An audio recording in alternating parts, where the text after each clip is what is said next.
மகிமையின் தேவனே, மகிமையானவரே, மகத்துவங்களை செய்கிறவர், உமக்கு நன்றி சொல்கிறோம். இந்த நாளை தந்துக்கா ஸ்தோத்திரம். உடைய கிருபையினால் இரக்கத்தினால் பாதுகாப்பீராக. இயேசுவின் நாமத்தினால் ஜெபிக்கிறேன் நல்ல தகப்பனே, ஆமேன்.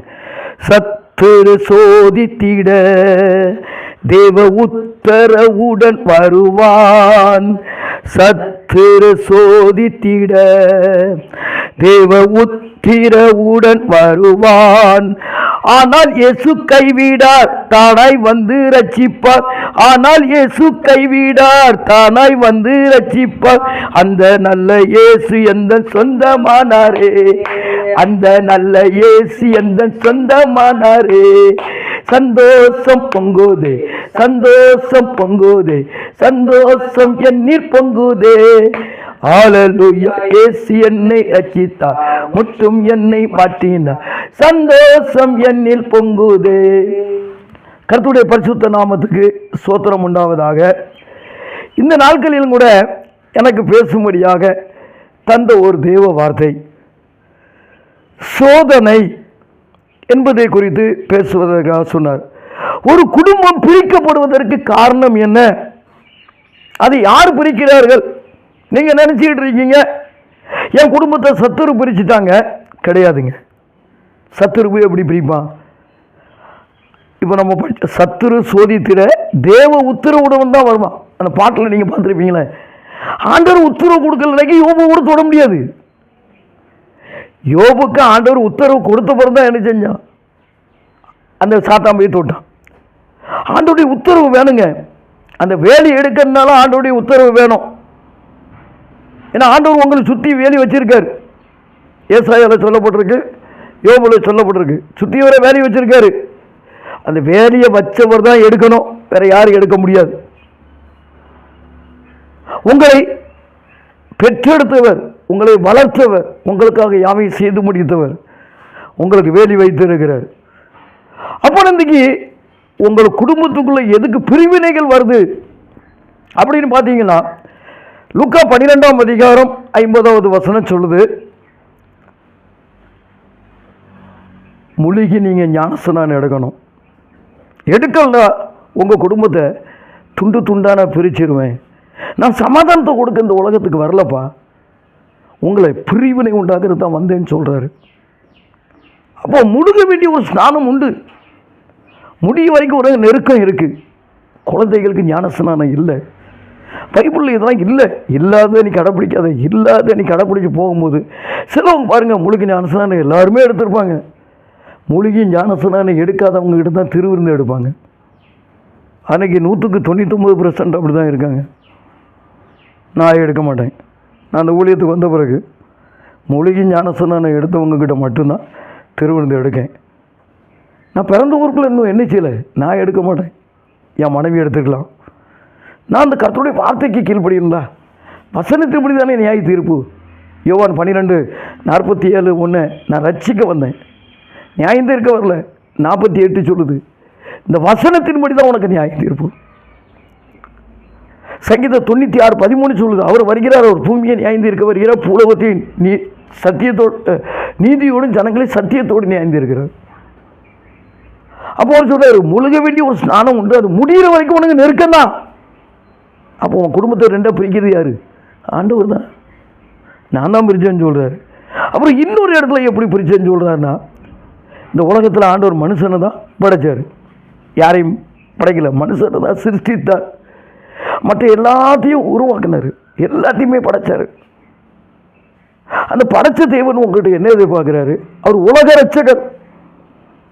அவர் எல்லாருக்கும் தெய்வம் அவர் தான். இந்த உலகத்துக்கே தெய்வம் அவர் தான்.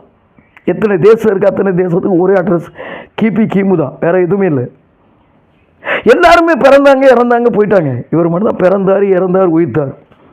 3 அதிகாரம் இருக்குது. அதான்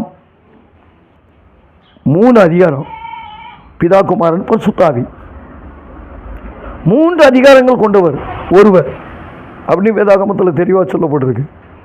நீங்கள் என்ன செய்ய போகிறீங்க? எப்போதும் நீங்கள் யார்கிட்ட பேசுனாலும் சரி, மற்ற 5:46 அப்படி தான் சொல்லுது, எல்லா மனுஷருக்கிட்டே நீங்கள் என்ன செய்யணும்?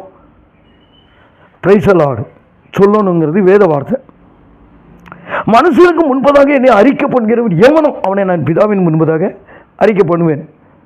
மனுஷனுக்கு முன்பதாக என்னை மறுதளிக்கிற. ஒரு இஸ்லாமியர்கள் யா அல்லான்னு சொல்கிறாங்க, மற்றவங்களும் அதுக்குரிய காரியத்தை சொல்கிறாங்க. நாம் கர்த்தருக்கு சோத்திரம் சொல்கிறதுக்கு வெட்கப்படுறோம். அவன் வேற எல்லாம் அப்படி எங்கே இருக்குது? ஆண்டவர் மனுஷனை தானே உருவாக்குனாரு, வெவ்வேறு ஜாதி இனத்தையாக உருவாக்குனாரு. என்ன பாசையை பிரித்தாருயா, ஜாதியை பிரிக்கலையா. ஜாதி ஒரே ஜாதி தான், மனித ஜாதி, பரிசுத்த ஜாதி உருவாக்குனது அதான். ஆனால் எப்போ பாசைகள் பிரிக்கப்பட்டது? அவர் கோபுரத்தை கட்ட வந்தாங்க, நீ கட்டுற, இன்னும் கோபுரத்தை கட்டுற. பார்த்தீங்களா, தென்காசி லைனில் போய் பாருங்கள், ஊத்துமலைன்னு இருக்கு, போட்டி போட்டு காம்படிஷன் பண்ணி என்னத்தை கட்டுறாங்களாம், கோபுரத்தை. கோபுரத்தை கட்டுறது ஐயா உடைச்சாரு, உடைச்சிட்டு அங்கே பாசைகளை வேறு வேறுபடுத்தினார், ஜாதிகளை வேறு வேறுபடுத்தலை, பாசையை தான் பிரிச்சாருன்னுட்டு இருக்கு. இருக்கா இல்லையா? பைபிளில் எழுதியிருக்க வார்த்தைக்கு முழுக்கிஞ்ச அரசாங்கத்தை நீ ஏற்றுக்கொள்ள மாட்டேங்க. கோபுரத்தை கட்டாமையாக இருக்க போகிற பாருங்க. இப்போ ஒவ்வொரு ஆலயத்தில் உள்ள விஷயத்தெல்லாம் போட்டு விடுறாங்க. அங்கே யாருக்கு? மனுஷனுக்கு மாலை போட்டு மனுஷனுக்கு பாட்டு படிக்கிற மாதிரி ஒவ்வொரு கோபுரத்தையும் போட்டு விடுறாங்க. அந்த மனுஷன் என்ன செய்கிறாங்கிறது தெரியல. ஆண்டவரே சொல்கிறார் மத்திய 10:11, யார் பாத்திரவான்களாக இருக்காங்களோ அவங்க வீட்டில் தான் தங்கணுங்கிறாரு. பாத்திரவான்கள் இல்லாமல் பொடி வியாபாரம் பண்ணுறவங்களாம் தூக்கி முன்னால் வைக்கிறீங்க. பார்க்க ஒவ்வொரு இடத்துலையும் ஒவ்வொரு கோபுரத்துலையும் பாருங்கள், ஒவ்வொருத்தருக்கும் பொன்னாடை போத்துறீங்க. பொன்னாடை போத்துறவங்க என்ன வியாபாரம் பண்ணுறாங்கன்னு கேட்டீங்களா? ஆனால் நீ என்ன வியாபாரமும் பண்ணு, எனக்கு பணத்தை தான். அப்படி இல்லைங்க. நெகேமியா அடுத்தவங்களை சர்ச்சை கட்டுறதுக்கே விடலை. இந்த கட்டடத்தை கட்டுறதுக்கு வேற ஆளுங்க வேண்டான்ட்டான். நாங்கள் தான் கட்டுவோம், கிறிஸ்தவங்க தான் கட்டுவோன்ட்டான். ஆனால் நீங்கள் இன்றைக்கி யாரை விட்டுருக்கீங்க? யாரை கொண்டு முன்னுரிமை கொடுக்குறீங்க? போத வியாபாரத்துக்கும் என்னென்ன வியாபாரம் செய்கிறாங்களோ அவங்களுக்குலாம் பொன்னாடை போத்துறீங்க. ஆண்டவர் பார்த்துட்டு தான் இருப்பார். மவனை தொட ஆரம்பிச்சுட்டாருன்னு வச்சுக்கலாம், பீஸாக பிட்டு எடுத்து துற போட்டுருவார். இதுக்கு யாரெல்லாம் உடந்தையாக போகிறீங்க? திருடனை காணும்போது ஒருமித்து போகிறாய், விபச்சாரனோடு உனக்கு பங்கு உண்டுன்னு இருக்கு. புரியுதுங்களா? யாருக்கு நீங்கள் முக்கியத்துவம் கொடுக்குறீங்க? பாத்திரவான் யார் என்று பார்த்தவனுக்கு முக்கியத்துவம் கொடுங்க. பாத்திரவான் இல்லாதவனுக்கு தான் முக்கியத்துவம் கொடுக்குறீங்க நீங்கள். அவன் வயசில் மூத்தவங்களாக இருக்கட்டும், சின்னவங்களாக இருக்கட்டும். நான் ஒவ்வொரு இதை பார்க்கேன். ஒருத்தர் சொல்கிறாரு, நாங்கள் அசனம் செய்கிறோம், சூப்பராக செய்கிறோன்னு சொல்கிறாங்க. இதெல்லாம் உங்களை சொல்ல சொன்னாரா ஆண்டவர்? அசனம்லாம் செய்ய சொன்னாரா? ஆசீர்வாத தட்டில் வச்சு ஏலம் எடுக்க சொன்னாரா? ஏலமே போடாதீங்கன்னா அடிக்க தோறந்த சாட்டை எடுத்து ஏலம் எங்கே விற்கிறீங்க? சர்ச்சுக்குள்ளே வியாபாரம் பண்ணுறீங்க. வியாபாரம் பண்ணால் எதெல்லாம் ஆண்டவர் செய்யாதன்னு சொன்னாலும் அத்தனையும் செய்ய. ஆனால் ஒன்றே ஒன்று மட்டும் கரெக்டாக கடைப்பிடிக்கிறீங்க. ஒரு கண்டத்தில் அடித்தா மறு கண்டத்தில் திருப்பி கொடுக்குறதுக்கு ரெடியாக இருக்கீங்க. இந்த ஒன்று தான் கரெக்டாக செய்றீங்க, வேறு எதுவும் கரெக்டாக செய்யலையா? எல்லாம் உங்கள் இஷ்டப்பட்டு தான் செய்றீங்க. கர்த்தருக்கு நீங்கள் கணக்கு கொடுக்கணும். உங்கள் குடும்பம் பிரிக்கப்படக்கூடாதுன்னா மூலிகை ஞானஸ்தானம் எடுங்க. தெளிவு ஞானஸ்தானம் வேதாகமத்தில் இல்லை. ஒருவன் ஆவியினாலும் ஜலத்தினா ஒருவன் தான் சொல்லப்பட்டிருக்கு, குழந்தைன்னு சொல்லப்படல. சாலிம் கிராமத்தில் யோவானில் சொல்லப்பட்டிருக்கு, தண்ணீர் மிகுதியாக இருந்த இடத்துல தான் ஞானஸ்நானம் கொடுத்தாங்க. ஆண்டவர் 30 வயசுக்கு பிறகு தான் ஞானஸ்நானம் எடுத்தார். 8வது நாள் விருத்த சேதனம் பண்ணாங்க, அவருக்கு பெயர் சூட்டினாங்கய்யா. எதுக்கு என் பைபிளெல்லாம் உல்ட்டா பல்ட்டா பண்ணுறீங்க? எதுக்கு? உன் குடும்பத்தை துண்டு துண்டாக பிரிக்க போகிறது ஆண்டவர் தான், மனுஷன் கிடையாது. அவர் தான் பிரிக்கிறார். வேணால் பாருங்கள். இந்த வார்த்தையை கேட்ட பிறகு உன் இஷ்டப்படி நடக்க ஆரம்பிச்சிட்டான்னு வச்சுருங்களேன், அடி தான். கேட்ட பிறகு நீ சரியாக நடக்கலைன்னா பைபிளை படிங்க, பைபிள் பாத்திய பிறகு நடங்க. உங்கள் குடும்பம் பிரிக்கப்படாது. கர்த்தர் உங்கள் இருதயத்தை அறிந்து இருக்கிறார். இருதயத்தின் காரியத்தை நேர்த்தியாக செய்கிற தேவனம். யார்கிட்ட காணிக்க வாங்கன்னு கொஞ்சம் யோசனை பண்ணுங்க. எல்லாத்தையும் கை கொடுக்குறவன்லாம் அள்ளி வாங்கிறாதீங்க. கடைச்சி போச்சுன்னு வாங்கி உள்ள தூக்கி போடாதீங்க. அப்புறம் அது விஷமாக இருக்கும்.